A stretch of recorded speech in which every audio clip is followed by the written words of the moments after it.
Bonjour, alors ça m'a pris du temps mais je me suis enfin décidée à témoigner. Si je vous fais cet audio aujourd'hui, ce n'est pas vraiment pour vous raconter exactement dans les détails ce qui m'est arrivé, mais plutôt pour que les gens se rendent compte de certaines choses et qu'ils réagissent, qu'ils se réveillent sur le fait que c'est un événement traumatisant pour les femmes et aussi pour les hommes, car il ne faut pas oublier que ça arrive aussi aux hommes. Le premier événement assez traumatisant que j'ai vécu, c'était quand j'étais très jeune, à l'école primaire, et je devais avoir 7 ans, quelque chose comme ça. Et j'ai vécu des attouchements. Et c'est une histoire que j'ai vraiment enfouie. Mon cerveau a essayé d'oublier ça pour me protéger, je pense, car j'étais jeune. Et jusqu'à maintenant, ça n'est jamais sorti de ma bouche.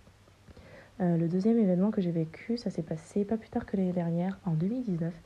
Et c'était par un garçon avec qui je pensais avoir une relation sérieuse par la suite. C'est-à-dire après que le film passe bien, tout ça, qu'il m'intéressait. Vous connaissez cette période de flirt quand vous voulez vous mettre en couple avec la personne. Et pourtant, il est arrivé ce qui est arrivé. D'autant plus que cet événement s'était produit dans mon ancien logement. C'était chez moi. Et bien sûr, j'ai déménagé depuis parce que c'était juste impossible de continuer à vivre là-bas après ça. Du coup, c'était une personne que je connaissais et en qui je pensais pouvoir faire confiance. Et tout simplement, je ne la soupçonnais pas de pouvoir me faire une telle chose en fait. Je ne la pensais pas capable de débarquer à 5 heures du matin chez moi pour me faire ça, quoi. Et ce qui m'énerve encore plus, c'est après, quand tu veux te confier à quelqu'un et qu'on te dit « Oui, mais c'était presque ton petit copain, donc ce n'était pas un viol. » Alors, je suis désolée, mais copain ou pas copain, dès le moment où vous dites non à un rapport sexuel et qu'il vous est imposé sous la contrainte, c'est un viol. Le viol, ce n'est pas forcément dans une petite ruelle, tard la nuit, fait par un inconnu, un détraqué, que la fille est en jupe, que la fille a été aguicheuse, qu'elle l'a bien cherché. Non mais stop, arrêtez de décrédibiliser la femme et de vouloir la faire passer pour la fautive. Rien ne justifie un viol. Le viol, c'est la faute du violeur, c'est tout. Et c'est quelque chose avec lequel on va vivre toute notre vie en fait. On va essayer de refermer cette blessure, on va essayer d'en faire une cicatrice, on peut réussir, mais on aura toujours cette cicatrice au fond de nous. Autre chose, on ne réagit pas non plus toutes pareilles à ce genre d'événement.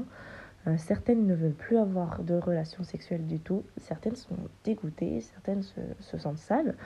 Alors que non, c'est pas à elle d'avoir honte, c'est au violeur d'avoir fait ça. Et certaines, ça va être le contraire. Elles vont soit être en déni, soit elles vont chercher à se convaincre que ce n'est rien.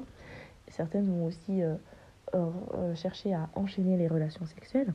Chacun a sa méthode pour essayer de guérir de ça, tout simplement. Je dis ça car j'ai déjà entendu quelqu'un dire ah bah pour une personne qui s'est fait agresser, elle est pas très timide, je sais pas quoi. Enfin, je ne comprends pas cette phrase et c'est vraiment quelque chose que je ne veux plus entendre.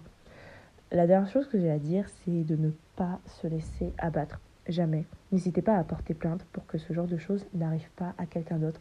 Et surtout pour que le violeur soit puni, tout simplement. Entourez-vous des bonnes personnes, celles qui peuvent vous soutenir. Confiez-vous à elles. Et après, vous allez réussir en fait à faire un travail sur vous-même. Et j'espère que vous ne choisirez plus de vivre dans la souffrance. J'espère que vous allez réussir à vivre votre vie, tout simplement.